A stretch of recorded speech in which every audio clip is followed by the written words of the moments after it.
I think that would be interesting to talk about, huh? Mm-hmm.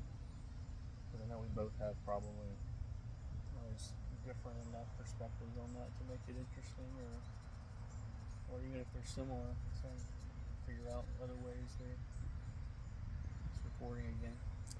Does that mean we're supposed to start? Yes, we've started. Let's just go This ahead and is a start with it. sign. It's a sign. Yes, the universe has said, quit fucking around and just start recording. Damn it! You're putting too much thought and effort into it. This for the sake of for our own, so we'll remember later. The phone started recording on its own. Okay, like 3 times. This is the third or fourth time, so we decided to just roll with it. Welcome. Good morning. So, we're in a park in Gulfport. I don't remember the name of it, but we've been trying to decide what to talk about this week, and I thought it would be interesting. At least, I think it would be interesting. We'll find out if it is. How I consume, like,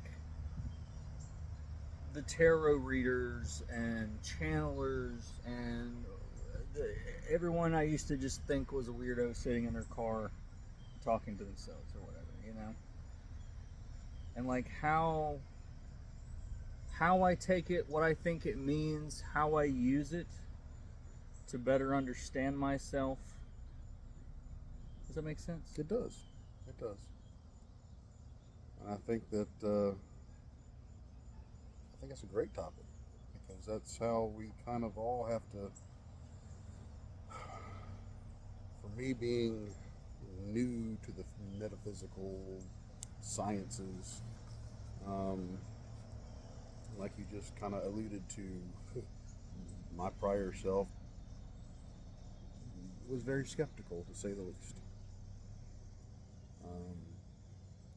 But I have grown to.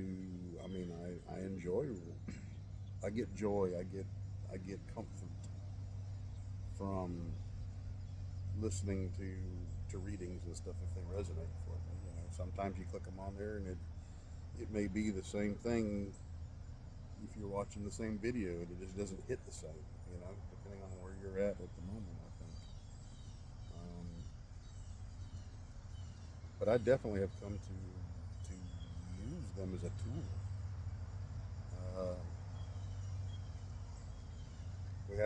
We've discussed meditation techniques and stuff. Some people are very rigid with their thoughts on meditating. You have to devote X amount of time for this part of the process and to get into the right mindset, and it puts a lot of limitations on it, a lot of rigidity to it that some people may need, and it may work for them. But I don't think there's any set rule of you have to be in a quiet place and you have to be in the dark and stuff like that, because I find some of the clearest thoughts, because they are my thoughts, that come up in guidance and such, when I'm watching these videos and everything. It's not like I listen to every video and, oh, this is the gospel, this is how it's got to be. No, you're listening to your heart, you're listening to your intuitions. But I also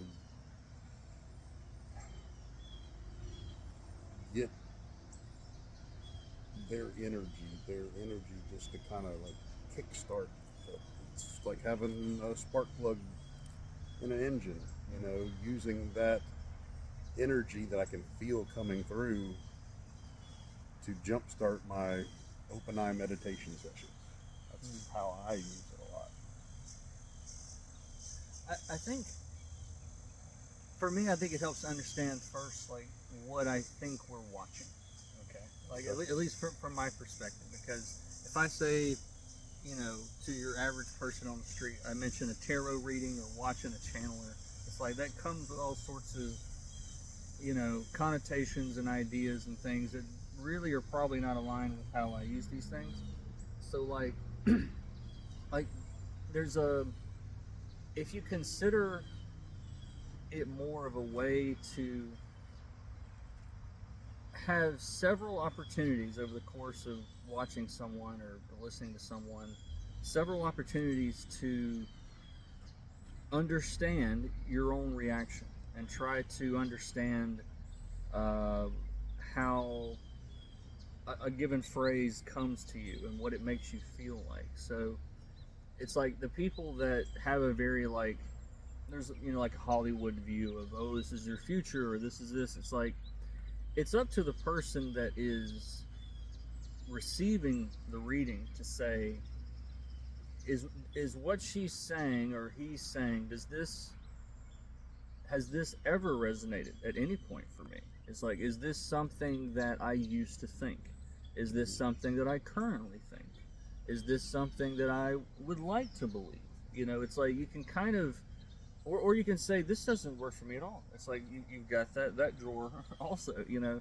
And so it's like, I look at it as sort of a way to categorize feelings and categorize, you know, oh, this is in the shape of this kind of feeling, or this is, you know, I want to say I said this, and it may have even been in the first episode, or maybe in one of our discussions. I can't remember, but the idea that I was watching The Connected Conduit is a reader on YouTube, and she said in a very neutral kind of way, like as she's shuffling, she said, "Oh, Spirit says you're taking the scenic route," and then she keeps talking about something else. She doesn't really even address that, and in the moment, it's like I caught my brain going, like it bifurcated and went, now there's a version of you not that long ago which would have heard you're taking the scenic route and gone, I should have gone that way. I'm on the wrong road. I mean, there's a better way. Took scenic as there's wrong. There's a straighter way. I could have. There's a shorter way. Like, you know, I would have had a million questions of like why I've put myself in the wrong place. Mm-hmm. But almost the second, like I felt that whole part of me like have that whole, you know, mini conversation, you know, and then it all kind of went, but who takes the scenic route? Like people that know that they have time, they're not worried about how long it takes. They're not worrying about much. They're wanting to see the scenery. You know, they're wanting to enjoy the beauty of the journey. They're not as focused on the destination. It's like all of those like virtuous things you would want, you know, from a feeling, you know. And it's like I sat there and held both of these and went, both of these opposite reactions were me, like at different points in time, like and not even that long ago, you know, maybe depending on what side of the bed you woke up on that day is Mm-hmm. like how you react to a statement like that. But I keep coming back to that thought because it's and even that specific phrase, because to me it's so key in extrapolate that out of tarot and out of readings until the next thing that happens to you in life. You know, the next person that comes up to talk to you. It's like this guy in Chick-fil-A a second ago that just like kind of overheard our conversation and ended up, you know, we created a little moment there and he's showing us his philosophy of life on his arm, you know, and like over the course of what, 2 minutes, 3 minutes, you know, and he goes from either he's a manager at Chick-fil-A taking a break, or that happens. You know what I mean? It's like I think about that spectrum, and it has everything to do with like how you react when he was like, "Oh, I heard you guys say so and so." I think that was well. You could have been like, "Hey, why are you listening to me? Why aren't you worried about your own business?" Like, you know, it's like there's some people that would be their reaction, and it's like, well, you don't get what follows, which is actually like confirmation that dump truck.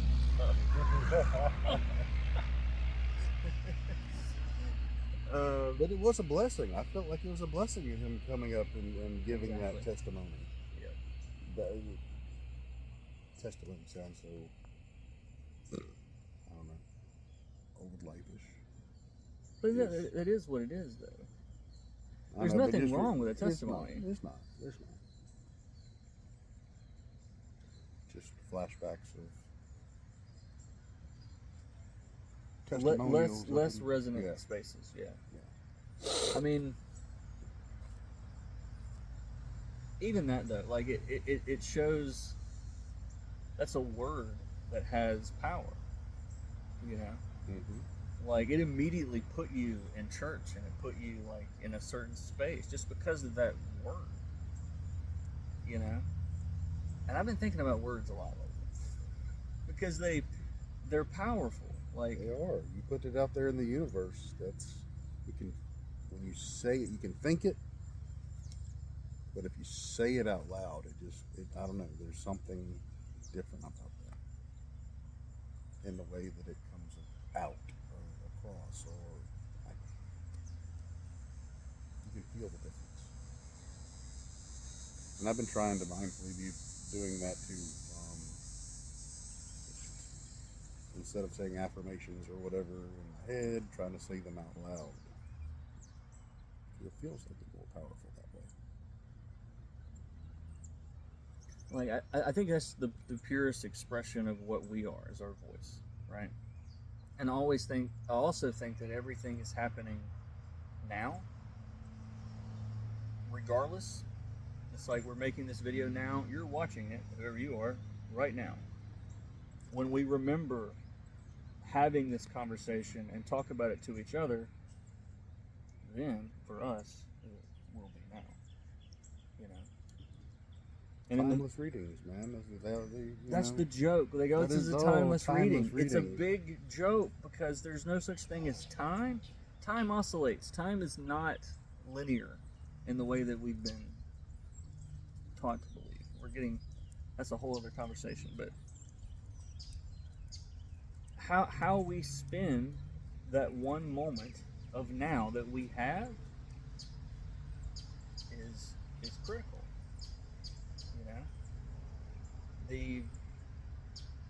Talking about going back to words and ideas having power, even it's like I had to come to terms with the idea that I might be powerful in any kind of way. Like, and that was something that, like, it's like, ooh, power. All the people that I know that have power, man, they're taking advantage of people, and there's ants all over this thing, I think, that are biting me every now and then. But it's the second or third one I think I pulled off my neck. But how crazy is that? It's like the idea that that being powerful is a problem to your nervous system. Because that's kind of how it felt. It was like, ooh, powerful. Power comes with all sorts of, yes. But the universal truth. All right. The best bosses, the best leaders, the best ones to manage a situation are usually the ones that never thought of themselves in that situation. The reluctant leaders, the reluctant bosses. They weren't looking to be a boss, but they stepped up to the plate. They stepped up to it because it's got to be done. Somebody's got to do it. And I don't trust Joe Blow over there. He's going to fuck it up. And I don't want him to be my boss. But anyway, that's getting a little deep into the whole my history of reasons why I've took leadership positions in the past. Mm-hmm. No, I don't want to do it, but I will because it needs to be done. Be willing to do it. Be willing to raise that knife. You want to provide some context for that? Yeah. I need to, I guess, don't I? The topic that the guy in Chick-fil-A spoke up to and started the conversation with, our conversation was, I'm not going to get into too much details, but when Abraham in the Bible was told to kill his son, sacrifices, he was promised a son, but then God told him to sacrifice him. And he got everything ready, got the altar ready, got the firewood. all the way up to raising the knife to sacrifice his son. And then he was stopped. Because he says, no, you just needed to be willing to do it. You didn't actually have to do it. So, raising the knife, being willing to do it, not necessarily mean that you have to do it. Just be willing. So that's what that was the reference. It wasn't anything nefarious. Yeah, I remember that story really bugging me as a kid. Mm-hmm. I'm like, well, but I'm the kid in that story, right? That's how I felt. Yeah. Like, well, wait a second. The kid did everything right, and it's like his dad's gonna stab him because God told him to. Like, okay, all right. Like, obviously, there's more levels to that than my little kid brain could follow at the time. But I did take there are so many Bible stories I think that I have some kind of trauma from. Because I would always put myself in that position, you know, whatever the worst part of the story was, like, well, God's going to come save me. You kind of, I mean, I think that's what I always did in everybody's story. So, you know, you watch a thing on TV, I put myself in the mind of the Ninja Turtle or whatever. It was like, that's what I did when I was consuming any sort of media, you know? So it's like, why wouldn't I do that with the most important, you know, stuff? But it's like, I think I did it to a point of like, you know,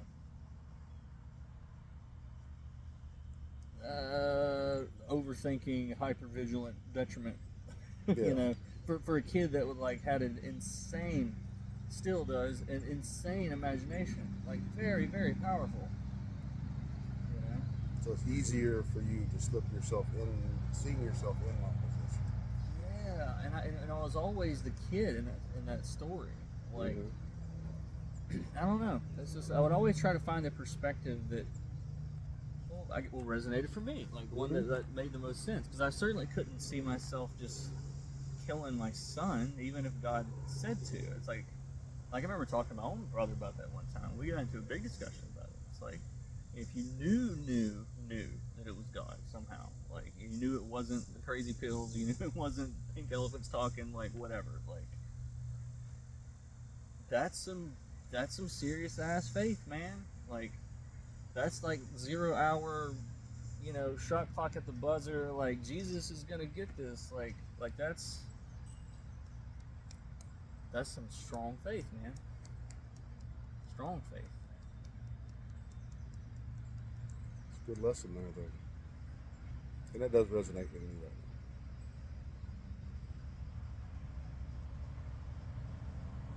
Yeah. I mean, being willing to meet every week and talk to 7 people on YouTube about this is like, even that, it's like, give yourself credit, you know what I mean? Half of those are probably people that we, you know, or know that, hey, check out the new blah, blah, blah, blah. Right? I love how we say we're going to talk about something in these things and then never talk about that. Yeah, we totally go off track, off the road. We're not off track. We're on a different track, that's all. And we didn't see, we started out here, all right, here's the track, but we didn't see where it went around that bend. But we're on the same track. We're on the track. We're right where we're supposed to be. So yeah, if you're watching this video and any of it resonates at all, just know, like, we understand. There's stuff that doesn't make sense. We don't get it either. We're all in this together. I mean, yes, we are having this mass ascension, and however you want to phrase it, however it resonates for you, is another frequent thing that, you know, but it's the truth. We have to take what we hear and use the. We're going to cut this short. All right. Thank you so much for watching. Oh my God. You know, I had a reading that says snakes are important for you right now. Yeah, I'm still recording. I hope I'm facing the right way. All right, I'm going to stop this.